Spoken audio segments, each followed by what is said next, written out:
Queridos jóvenes, hijos míos en el Señor,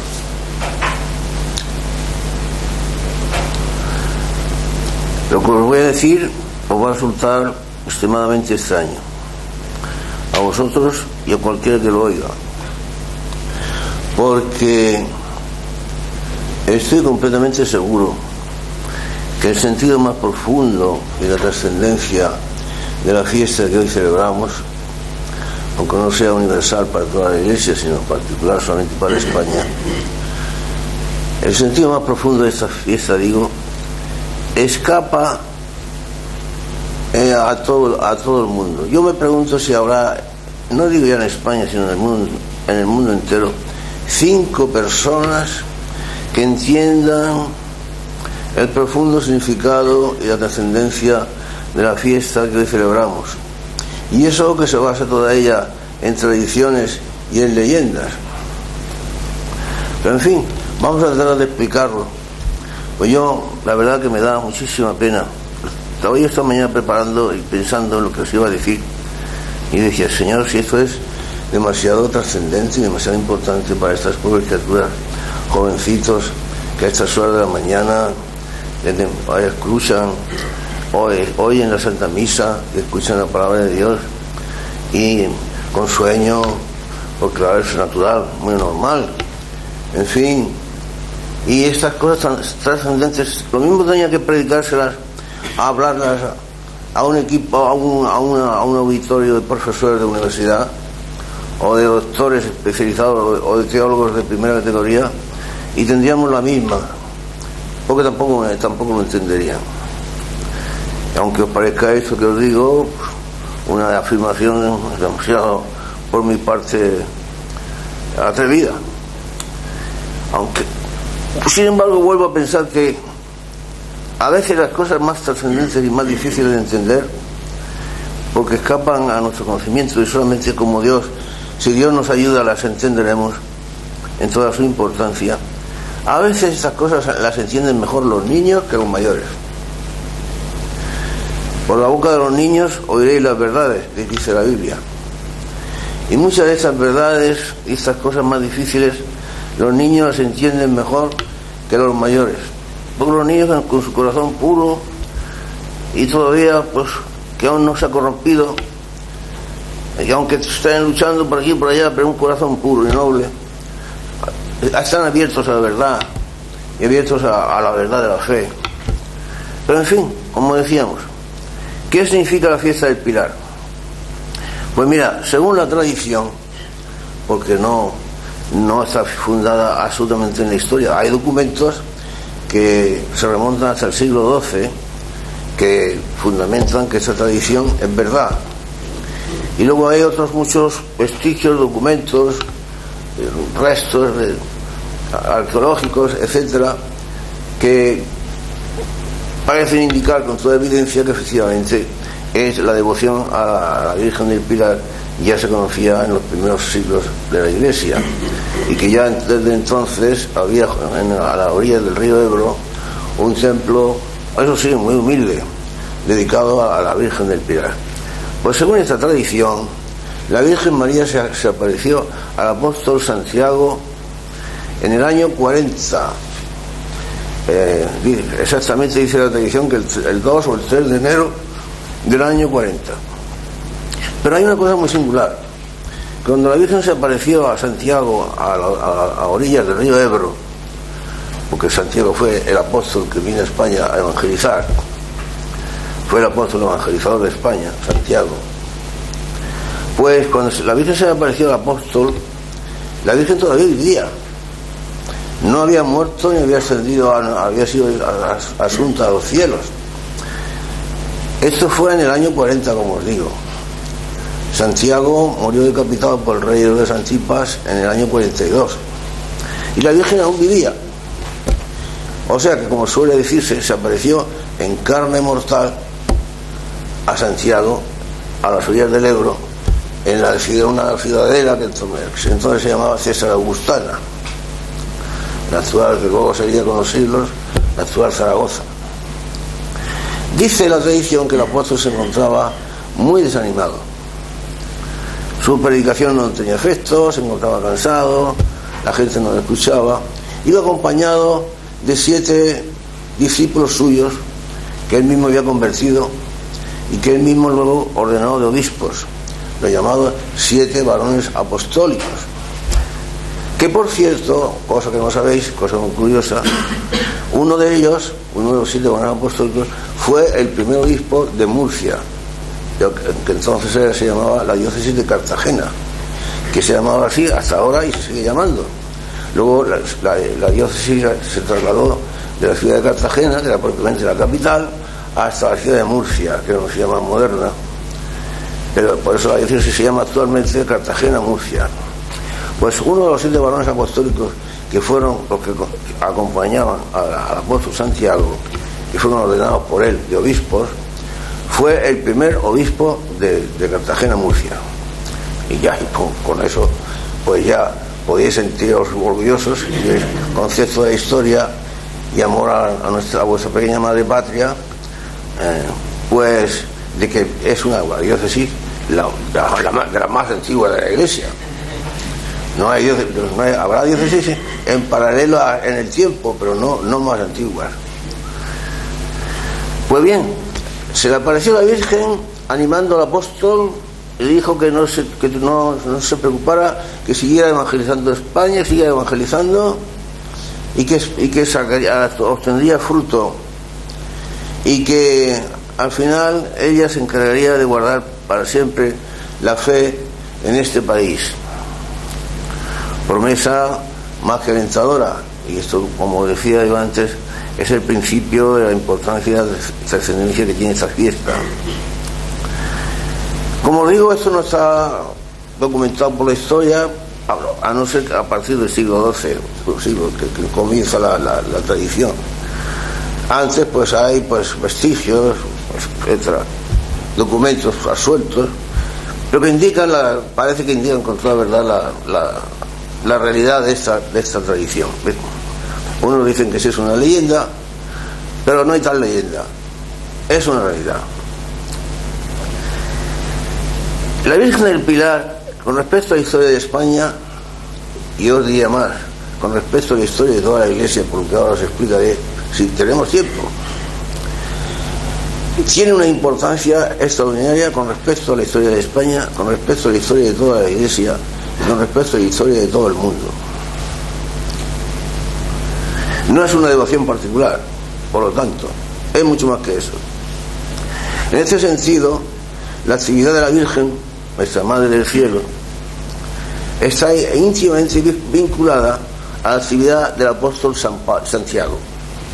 Santiago el Mayor, que como sabéis era uno de los 3 discípulos predilectos de nuestro Señor. Santiago el Mayor fue el que vino a evangelizar a España. Y, como digo, su actividad apostólica está, por lo tanto, excesivamente vinculada a España y animada por la Virgen María. Parece ser que la Virgen veía en el destino de esta nación un destino universal. Claro que yo digo esto por ahí y me dicen que ya estoy pecando de patriota, de exagerado, de haciendo afirmaciones que no tienen fundamento histórico y no sé cuántas cosas más, porque en este sentido, a lo largo de la historia, y yo lo dice un sacerdote un viejo que ha estudiado mucha historia y que tiene mucha experiencia y que ha leído demasiado y está bastante empapado y enterado de lo que el mundo se ha esforzado en tratar de destruir la importancia y el papel de España en cuanto a la extensión y mantenimiento en el mundo y evangelización por parte de la Iglesia. Destruir o aniquilar o difuminar o borrar la labor de España en este sentido. La venida del apóstol Santiago tampoco tenemos documentos históricos así que la fundamenten con toda exactitud, aunque es mucho más, tiene muchísimo más valor histórico, más contenido histórico, más fundamento histórico que la tradición de la aparición en el Pilar en el Zaragoza de la Virgen María. Por cierto, que no os he dicho que que la Virgen se apareció en un pilar, o sea, en una columna de jaspe que se conserva hoy en día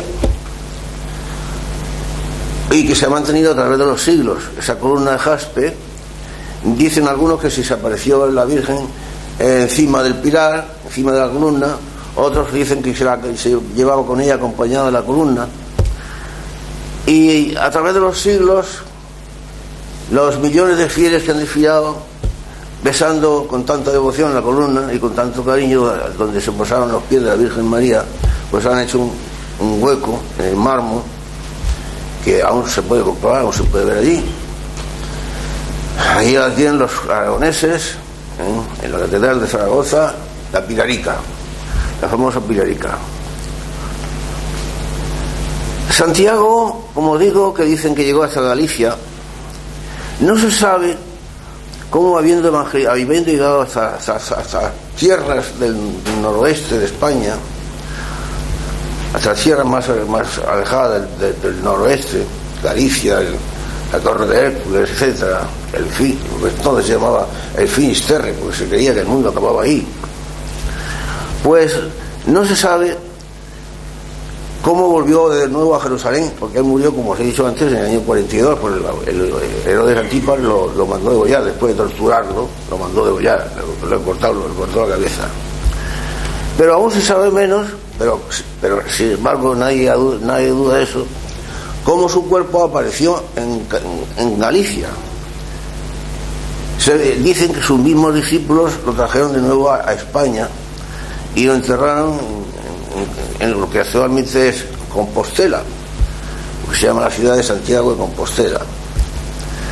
Durante siglos y siglos, muchos, hasta nuestros días, las peregrinaciones de millones de católicos de todo el mundo, por todos los senderos y caminos, los caminos de Santiago, para visitar y rezar ante el sepulcro del apóstol Santiago.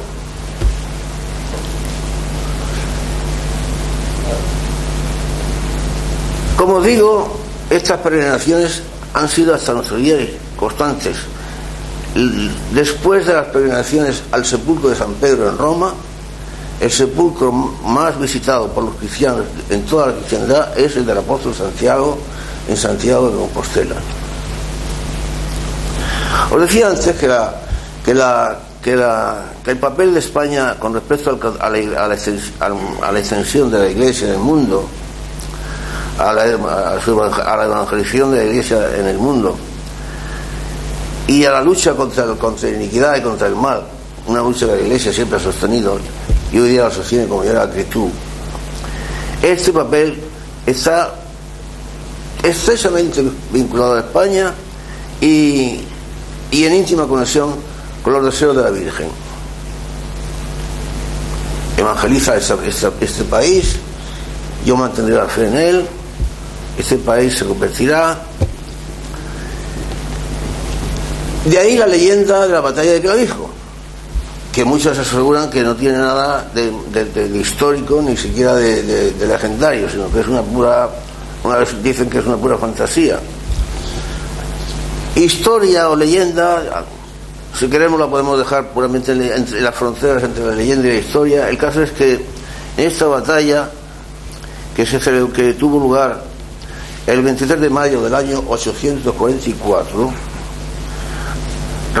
el rey Ramiro I de Asturias libró una batalla contra los maometanos, contra los moros o musulmanes, que estando a punto de perderla, según la leyenda o la tradición, apareció el apóstol Santiago en su caballo blanco y su espada flamígera, pues derribando moros, matando musulmanes, y hizo que la batalla se inclinara a favor de los cristianos.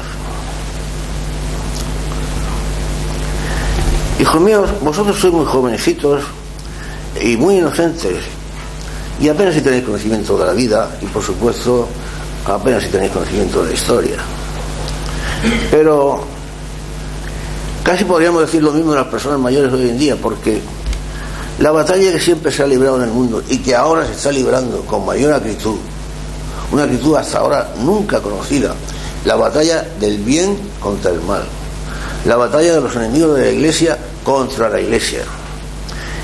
En la actualidad los enemigos de la Iglesia se están volcando con todas sus fuerzas, como algo así como si les quedara poco tiempo para destruir la Iglesia. Y esto casi pasa desapercibido. Hay una cosa curiosa acerca de la cual yo os quiero llamar la atención y me vais a dar la razón. Estamos en unos momentos de crisis de la Iglesia que vosotros habéis oído hablar de ello y estáis hartos de oír hablar de ello, aunque no sepáis francamente en realidad en qué consiste la crisis o el fondo de la crisis. En unos momentos tremendos de crisis de la Iglesia, que no es solamente crisis de la Iglesia, sino crisis del mundo, crisis de la sociedad, en la que hemos llegado a tales grados de corrupción, en los que la iniquidad ha llegado a tener tanta prepotencia y tanta fuerza, en la que el bien ha quedado tan arrojado, tan sojuzgado, aniquilado y se le ha obligado a enmudecer, en unos momentos realmente difíciles y decisivos. Siempre ha sido así, pero en la actualidad esta lucha ha llegado ha alcanzado extremos realmente increíbles. Algo así como si estuviéramos en aquellos últimos tiempos de los que nos hablaba nuestro Señor, en los cuales al falso profeta se le dará un poder en el que incluso se le concederá que pueda derribar y vencer a los santos, y que apenas se quedarán fieles sobre la tierra, porque acabará con la fe de casi todos los cristianos. Pues estamos en estos momentos difíciles, muy difíciles, y sin embargo, fijaos que en estos momentos nadie nombra para nada a la Virgen María. Se habla del sínodo de la familia, se habla del cardenal tal, del cardenal cual, de la declaración del Papa, que si el Papa ha dicho esto, si el Papa ha dicho lo otro, lo demás allá, que si el cardenal este, el cardenal otro, que si el matrimonio, que si el patatín, que si patatán, que si los obispos, que si la colegialidad, que si el ecumenismo, que si los orientales, que si los musulmanes, que si la unión con los no católicos, y yo no sé cuántas cosas más. Pero no oiréis ni siquiera nombrar a la Virgen María, porque sería lo normal, que en unos momentos de crisis de la Iglesia y de crisis tan graves como la que ahora estamos padeciendo, pues siempre acudió a la Iglesia a ser socorrida por su madre, por la Reina del Cielo y Madre de la Iglesia, a la Virgen María. Siempre había ocurrido, pero ahora no ocurre. No oiréis a ningún jerarca de la Iglesia, a nadie, ni a ningún teólogo de pro, ni a ninguna manifestación importante, ni a las discusiones que hoy actualmente se están llevando a cabo sobre una cosa y sobre otra. Jamás nadie, ni para bien ni para mal, alude a la Virgen María, algo así como si se hubiera decretado la ley del silencio. Siendo así, como es, que la Virgen María es la mayor protectora de la Iglesia, la madre de la Iglesia, y que nadie tiene como ella tanto amor ni tanto poder para proteger a la Iglesia, que en estos momentos en que nos sentimos verdaderamente angustiados, los que por la gracia de Dios nos empeñamos en mantener la fe, la integridad de la fe, y en cambio los enemigos de la Iglesia, los enemigos de Dios, se sienten en lo máximo de su triunfo, pues ni los malos para ofenderla, ni los buenos para alabarla, ni para implorar su auxilio con lo necesario, que sería tal cosa. Nadie habla de la Virgen María, y ese hecho ya es altamente sospechoso. El solo hecho de que en algún lugar, en alguna situación histórica de la Iglesia, o en alguna comunidad grande o pequeña de la Iglesia, no se invoque, no se nombre para nada a la Virgen María, es altamente sospechoso. Imaginaos una familia cualquiera, una familia corriente, vuestra familia, un padre, una madre, sus hijos hacen su vida ordinaria en su hogar, etcétera, y allí ni se habla de la madre, ni se la mira a la cara, ni se la nombra para nada, ni se cuenta con ella para nada. ni se acude a ella para nada, ni se la nombra siquiera, no existe. La situación, lo menos que podríamos decir de esa situación es que es extremadamente rara. Pero en la Iglesia no es extremadamente rara, es extremadamente peligrosa. Pues bien, nuestra patria, que para todos vosotros es también vuestra madre patria, aunque hayáis nacido en países lejanos a este, pero sois hijos de España, aunque os hayan educado a veces en sentido absolutamente de iniquidad y de enemistad contra España, pero esa es la verdad.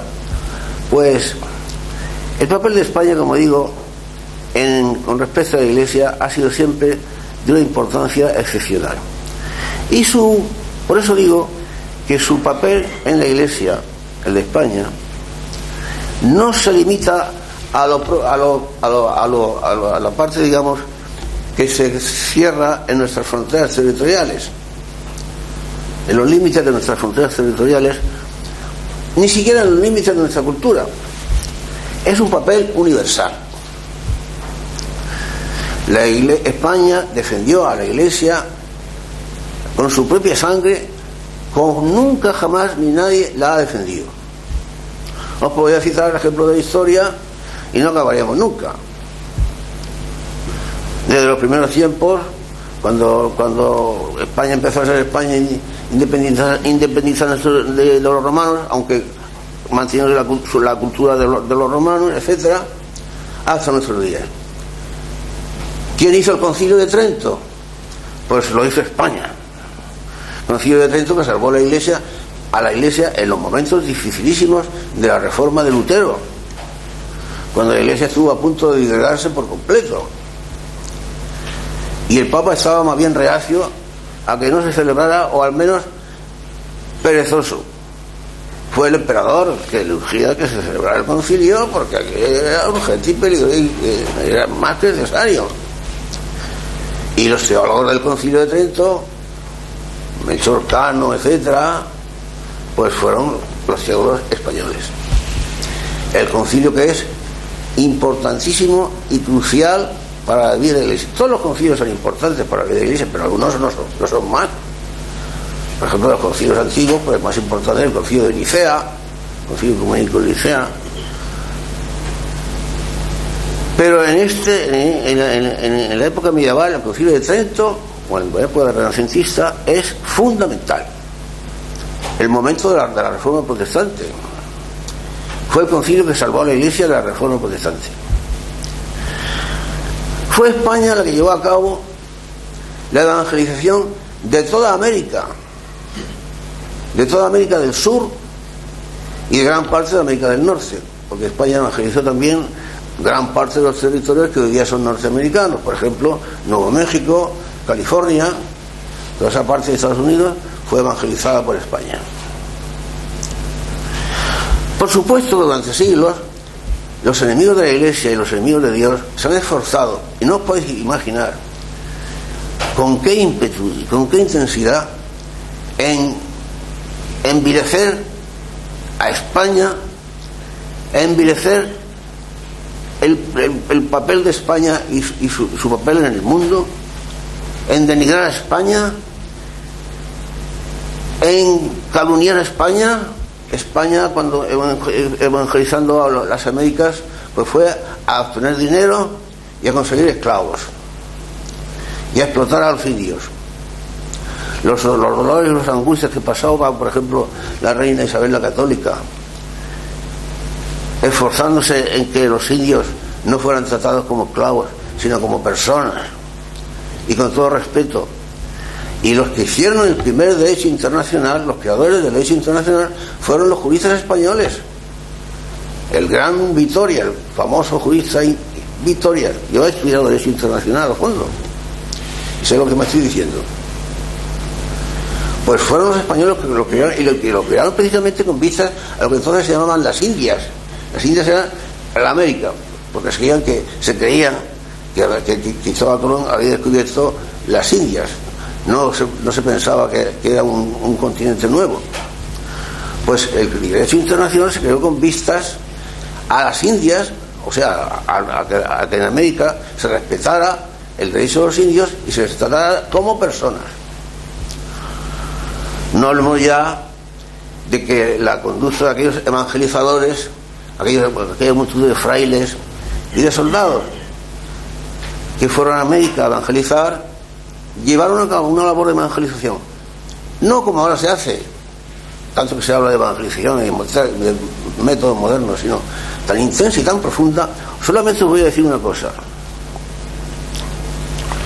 San Francisco Javier, que evangelizó no precisamente América, sino Asia, pero los misioneros que evangelizaron a América igual, llevaron a cabo su labor de una forma tan eficiente que cuando en siglos posteriores los evangelizadores protestantes llegaron, por ejemplo, a América, las sectas protestantes llegaron a América, se tropezaban siempre entre los indios con una barrera infranqueable. Trataban de evangelizar a los indios y decirles que ellos, su secta, una de ellas, como son tan numerosas, y os habla un sacerdote, hijo mío, os habla que ha vivido con los indios, que ha estado en América del Sur, que conoce cómo pensaban y cómo vivían los indios. Pues bien, digo que los protestantes se tropezaron con una barrera infranqueable. Lo mismo los que han sido evangelizados por San Francisco Javier. Fijaos, después de tantos siglos. En cuanto comenzaban los protestantes, los pastores protestantes, a decirles que la Virgen María no era la Madre de Dios, los expulsaban. ¿Cómo después de tantos siglos? Porque después la evangelización se acabó. Cuando ya América decidió liberarse, menuda liberación. O sea, cuando ya empezó a caer en manos de la masonería internacional. Y en Asia, pues las labores de evangelización quedan reducidas al mínimo. Sin embargo, aquellos que habían sido evangelizados siglos recordaban perfectamente la doctrina que les habían infundido los misioneros españoles. ¿Cómo sería la labor de aquellos misioneros? ¿Cómo evangelizarían? Que después de tantos siglos los indígenas, les llamamos indígenas a los habitantes propios de un país determinado, pues estaban totalmente imbuidos del catolicismo. ¿Usted no creen en el Papa de Roma? Fuera. ¿Ustedes no creen que la Virgen María es la Madre de Dios? A la calle. Y no tienen nada que hacer los protestantes. No quiero hablar de cómo se llevó a cabo la evangelización y la conquista, la llamada conquista, que fuimos nada más que explotar. Yo os podría contar de tantas cosas.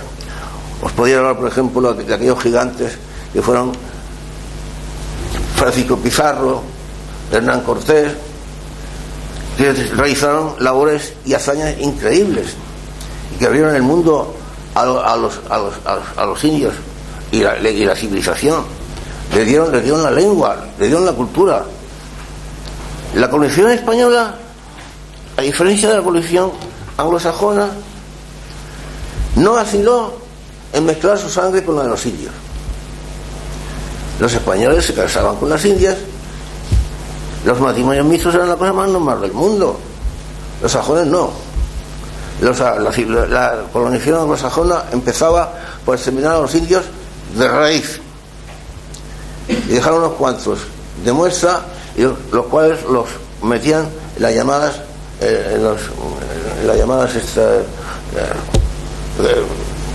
estos territorios especialmente dedicados para los indios solos. Ahí los pocos que quedaron, porque fueron exterminados de raíz. Los apaches, los otros exterminados de raíz. Bueno, os digo que os podía hablar de la labor de estos gigantes, porque hoy día, mirad, hoy en España nos encontramos con un estado de corrupción absoluta y total. Se decía que España no dejaría jamás de ser católica y no dejaría de ser España mientras fuera católica. Pero en el momento en que dejara de ser católica, España se disgregaba y se desaparecía y se convertiría en una multitud de reinos de taifas en las que no había otra cosa más, no había otra cosa unos a otros más que comerse crudos y pelearse. Lo dice Menéndez Pelayo, nuestro gran Menéndez Pelayo, en el epílogo de su gran obra inmortal, que yo la he leído un par de veces, la historia de los heterodoxos españoles. Mientras España sea católica, España será una gran nación en el mundo, será luz del mundo, luz de Trento, cuna de santos, cuna de místicos, San Juan de la Cruz, Santa Teresa, San Francisco Javier, hombres grandes, Hernán Cortés, el gran capitán, los grandes conquistadores. Pero cuando dejara de ser católica, España desaparecía y se disgregaba, que es lo que ocurre en la actualidad. Entonces el momento actual, como os digo, es extremadamente grave. Dada que la lucha entre el bien y el mal ha llegado a su punto culminante, y de una manera con especial actitud en España, porque siempre la masonería internacional, la masonería no es más que un instrumento del inicuo, de iniquidad, pero un instrumento quizá el más poderoso y eficaz. Siempre ha mirado con particular atención a España. Sabía muy bien que exterminando a España se exterminaba todo. La Iglesia nunca lo ha reconocido así, la verdad, pues así pasan las cosas en el mundo, vivís en un mundo que esto lo tenéis que ver como normal. La Iglesia no solamente nunca le ha agradecido a España lo que España ha hecho por ella, sino al contrario. Muchas veces, incluso, no os escandalicéis, la Iglesia ha combatido a España. Yo, por ejemplo, recuerdo cuando la batalla de Lepanto, la famosa batalla de Lepanto, que libró a Europa de la invasión de los turcos. Si hoy día nos vamos todos vestidos con turbante, por la batalla de Lepanto, en la que intervinieron las naves del Papa, las venecianas y sobre todo, y más que todo, las españolas, que formaban la mayor parte de la flota mandada por Juan de Austria, que era hijo bastardo pero reconocido del emperador, don Juan de Austria. Un triunfo extraordinario de la batalla de Lepanto, que luego los papas lo celebraron tanto porque aquello salvó a la Iglesia y salvó a Europa. Pues bueno, pues yo he leído tantos manuales. Hoy día se dice que no, que aquello fue la flota veneciana, fue la flota del Papa, ayudada por los franceses, pero España nada. Y yo hoy he leído en manuales de historia americanos incluso, por supuesto, incluso de aquí, que América la colonizaron los ingleses, después llegaron los franceses para completar la colonización y por último llegaron los españoles para estropearlo todo. Y se quedan tan tranquilos. Y los que provenís de países sudamericanos, habréis oído decir infinidad de veces en vuestro manual de historia que los españoles eran unos inicuos, eran unos perversos, eran unos conquistadores, eran unos explotadores y no sé cuántas cosas más. Y sin embargo, llevaron la fe, llevaron la lengua, llevaron la cultura, cruzaron su sangre, lo dieron todo. Claro que también cometerían felonías, sin duda ninguna. Los hombres somos así, por supuesto. No están las sociedades perfectas. Si la misma Iglesia en su parte humana es la primera que comete felonías. Pero en general esto es así. Pues bien, en estos momentos gravísimos nos encontramos con que la promesa de la Virgen del Pilar de asistencia a España es urgente. Esa promesa tiene que extenderse. Ahora más que nunca tiene que actualizarse, hacerse una realidad. Pero nos encontramos con que España ha dejado de ser católica.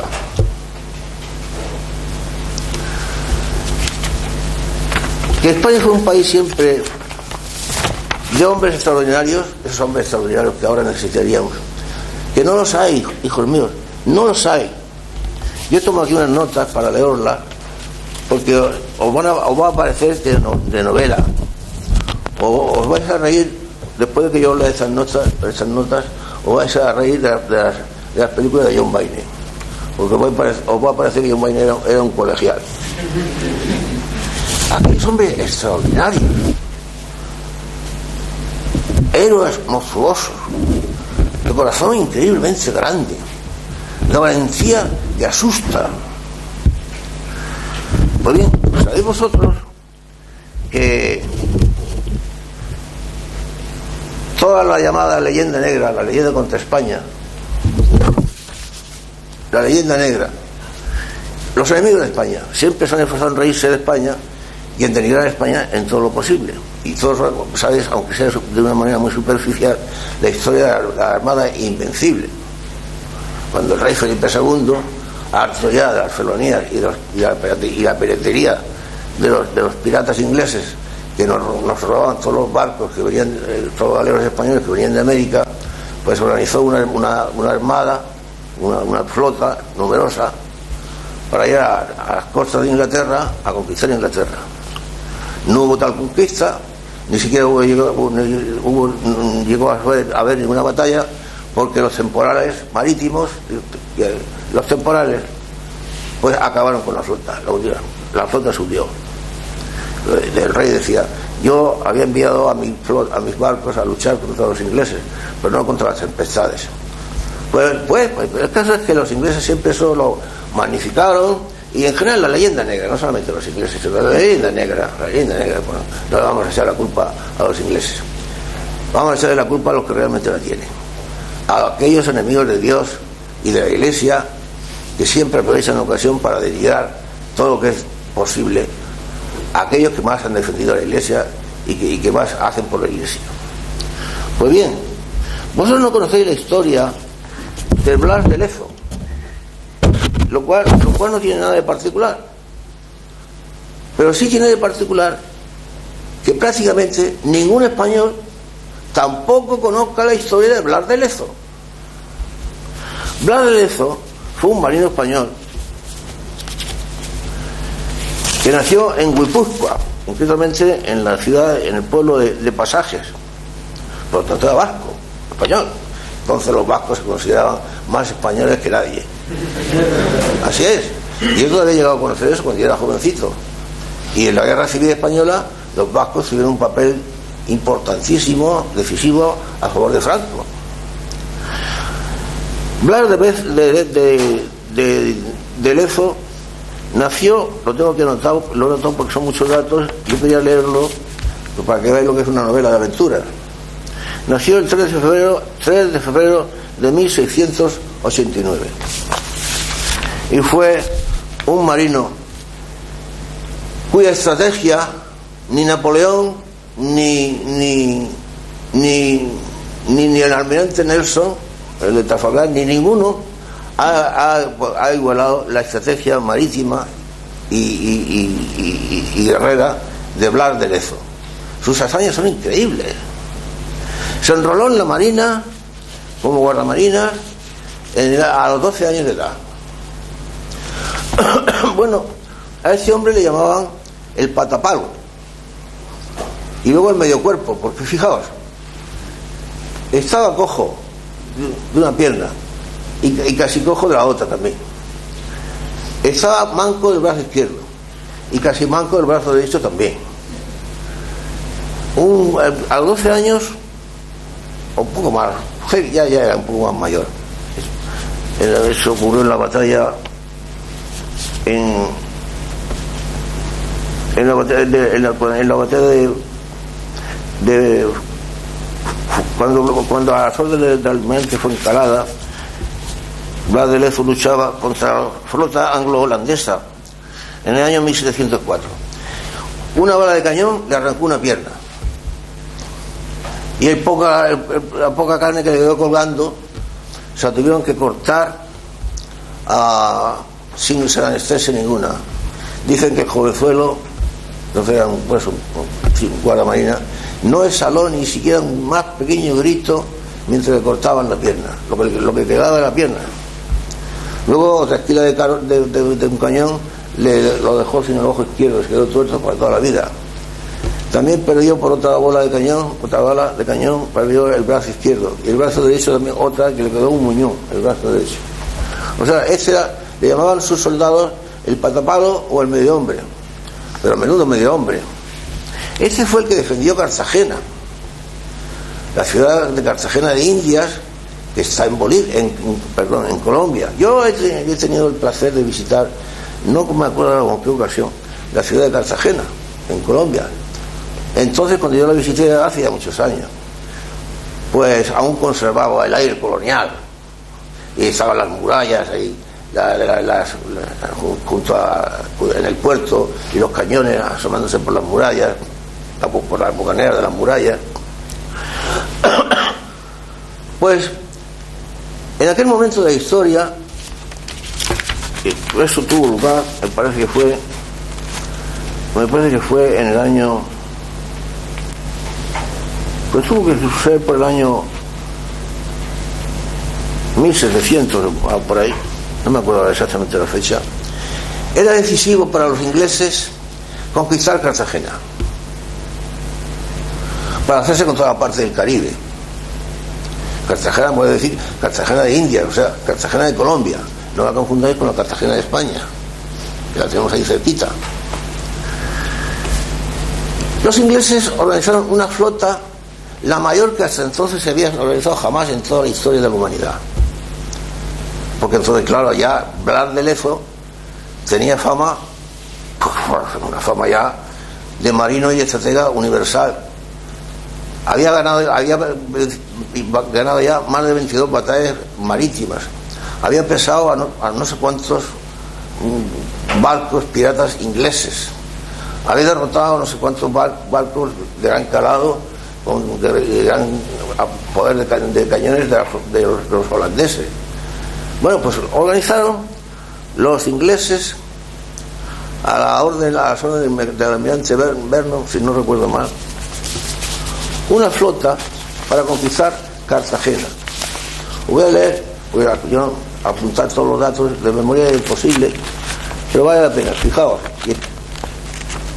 la flota inglesa, que entonces era la agrupación de buques de guerra más grande que hasta entonces había surcado los mares, la agrupación de buques de guerra mayor que hasta entonces había surcado los mares jamás, estaba compuesta por 2.000 cañones dispuestos en 186 barcos,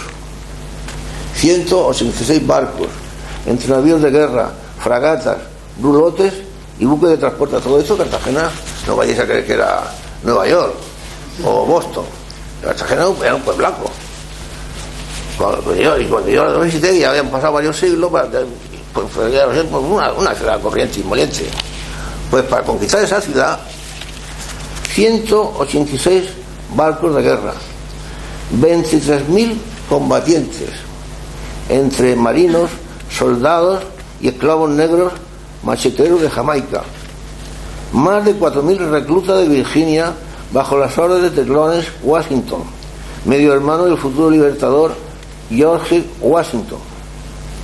Superaba esta flota en más de 60 navíos a la gran armada de Felipe II. La Armada Invencible, pues esta flota la superaba a la Armada Invencible en más de 60 barcos de guerra. Bueno, yo he leído los sucesos de la batalla, que duró bastantes días. El heroísmo de los defensores españoles fue increíble. Cómo Blas de Lezo, jefe de la guarnición, jefe de la flota, estaba en todas partes. Cómo se les acababan las balas, iban buscando a los soldados muertos para ver si les quedaban balas en los fusiles para aprovecharlas, o balas de cañón que se podían aprovechar todavía, que estaban perdidas por la playa. Pero sigamos. Superaba en más de 60 navíos a la gran armada de Felipe II. Para hacernos idea del mérito estratégico de la victoria, baste decir que la defensa de Cartagena no pasaban de 3.000 hombres, entre tropa regular, milicianos, 600 indios flecheros traídos del interior, más la marinería y tropa de desembarco de los seis únicos navíos de guerra de los que disponía la ciudad. Blas de Lezo, sin embargo, contaba con la experiencia de 22 batallas. El sitio de Cartagena de Indias fue una gran victoria con una enorme desproporción entre los dos bandos, algo realmente increíble. 186 barcos de guerra contra 6 barcos españoles. Algo así como las batallas marinas que contaban los libros de historia antigua de ecuatorianos. Solamente que aquí era verdad. Pero no quedó ahí la cosa. Tan colosal fue la derrota de los ingleses que aseguró el dominio español de los mares durante más de medio siglo, hasta que lo perdió en la batalla de Trafalgar. Todos la conocéis. Cosa que la historia inglesa no reconoce. Humillados por la derrota, escuchad, los ingleses ocultaron monedas y medallas que ya habían grabado con anterioridad para celebrar la victoria, la cual nunca llegó.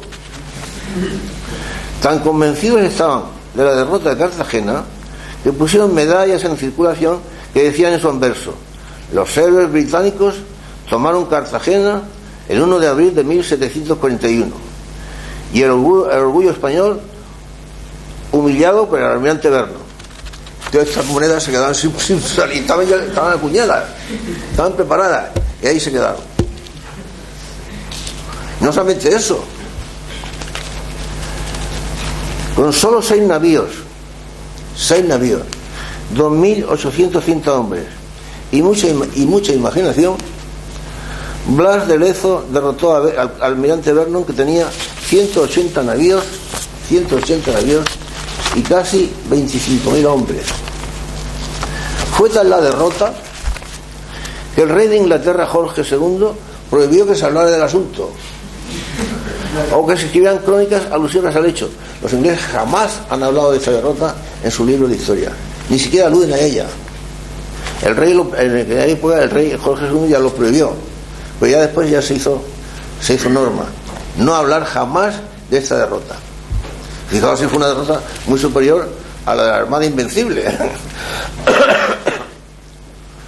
y más vergonzosa. Sin embargo, no se ha hablado, los ingleses jamás hablan de. No sucedió, para ellos no sucedió. Mientras en su retiro el almirante Vernon se alejaba de la bahía con su armada destrozada, le gritaba al viento una frase en la cual decía: God damn you, Lezo, damn you, Lezo, maldito seas, Lezo. Y en respuesta escrita a Vernon, Blas de Lezo le escribió en la carta una de las frases que decía lo siguiente: para venir a Cartagena es necesario que el rey de Inglaterra construya otra escuadra mayor, porque esta solo le ha quedado para conducir carbón de Irlanda a Londres, lo cual les hubiera sido mejor que emprender una conquista que no pueden conseguir. Bueno, la aparición de la Virgen en Zaragoza y el Pilar será una tradición más o menos fundada, en mi opinión bastante fundada, y en opinión de casi todo el mundo.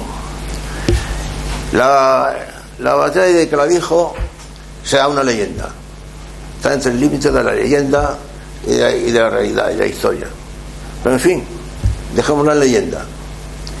Pero el papel del sepulcro de Santiago en Santiago de Compostela, y el papel de Santiago en España, y el papel que a lo largo de tantos siglos millones de cristianos han peregrinado a Santiago de Compostela a los pies del apóstol Santiago. Yo os digo, solamente las peregrinaciones a Roma para visitar al apóstol Pedro, al sepulcro de San Pedro, han superado a las de Santiago, y nada más. Lo cual hace suponer que aunque España en estos momentos haya dejado de ser católica, porque claro, fijaos que entonces Dios ha abandonado por completo a España, no hay esperanza para España, no hay esperanza. Vamos a hablar de la hispanidad, y la hispanidad que comprendemos a España y a todos los países que han nacido de España, prácticamente a todos vosotros. No hay esperanza para la hispanidad, España está enteramente perdida. Yo diría lo siguiente, por eso os hablaba la descendencia de la fiesta de hoy. Si acaso estamos en los últimos tiempos, cosa que solo Dios lo sabe, entonces ciertamente España, con la hispanidad, con la Iglesia y con el mundo, está ya francamente perdido. Si el poder del anticristo está a punto de desatarse por completo y el número de cristianos reducirse al mínimo, entonces todo está perdido. Pero eso solamente Dios lo sabe. Vamos a esperar, vamos a suponer y vamos a poner nuestra esperanza en que la Virgen sigue siendo la Virgen, porque la Virgen es una madre y no solamente ayuda a sus hijos en las necesidades espirituales, sino también en las necesidades materiales. Una madre ayuda a sus hijos formándolos espiritualmente, pero también les da pan, les da de comer y les da ropa para vestir. Claro que las necesidades de la hispanidad en estos momentos, más que materiales, son espirituales, porque como digo, la lucha que ahora mismo se está llevando a cabo hasta la muerte es entre la iniquidad y la justicia, entre el bien y el mal. Podemos suponer que el papel de la Virgen que anunció a Santiago allá en los albores de la cristiandad se extiende también hasta nuestros días, y que pese a que actualmente la corrupción en España y España haya dejado de ser católica, aún existirán hombres como Blas de Lezo, o como Cortés, o como Pizarro, o como el Gran Capitán.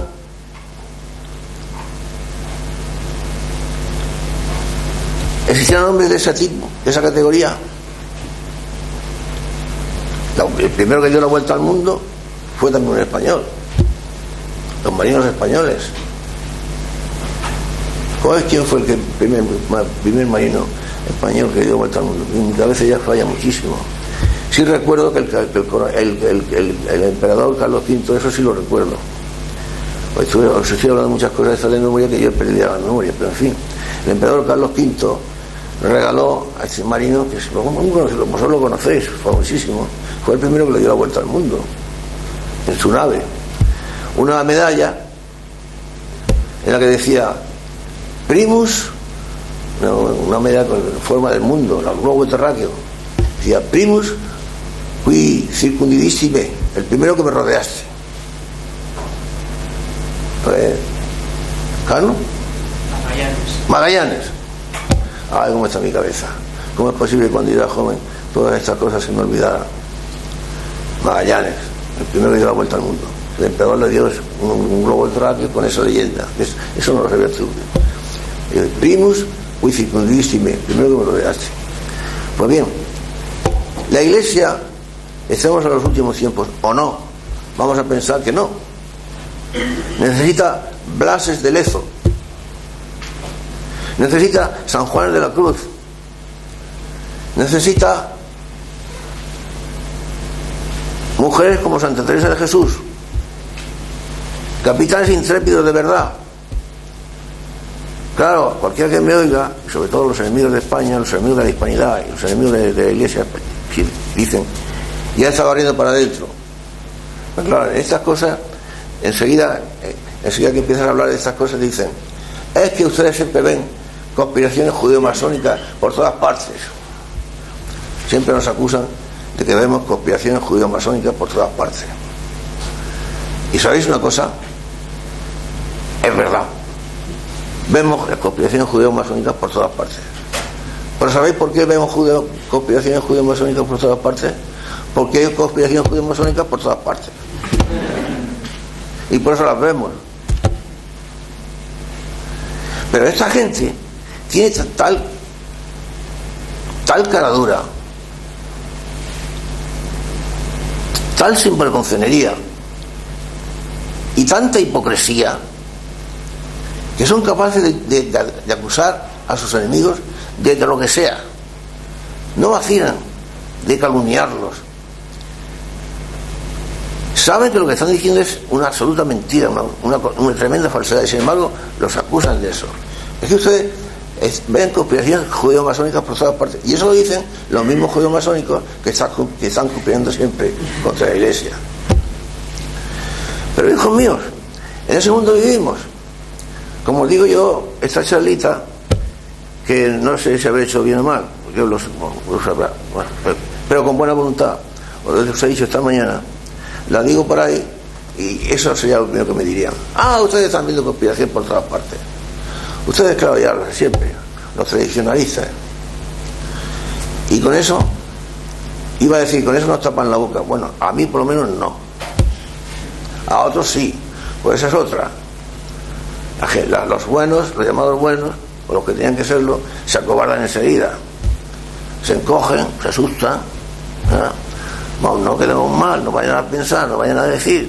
Y lo que está pasando actualmente en esta política española, si se la puede llamar política española, de abandono total del pueblo, de corrupción absoluta, en que los gobernantes no gobiernan, los gobernantes roban, los gobernantes mienten, los gobernantes estafan, los gobernantes van a sus propios intereses nada más, y a intereses extraños, y los inspirados y los ordenados por la masonería internacional, etcétera, etcétera, etcétera, etcétera.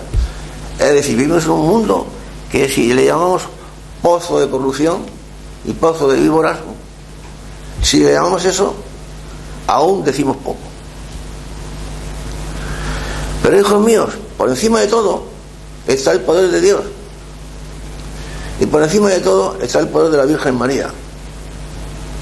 Si decía San Pablo que de Dios nadie se ríe, de su madre menos todavía, porque ningún buen hijo permite que se rían de su madre. Así que ya veis, es una lástima que la Virgen María en nuestra vida personal la tengamos tan arrinconada. No digamos ya en cuanto a la trascendencia con respecto a la sociedad, lo digamos la hispanidad, España, los países hispanos, la Iglesia en general, que la tenemos absolutamente arrinconada, con lo cual así nos va.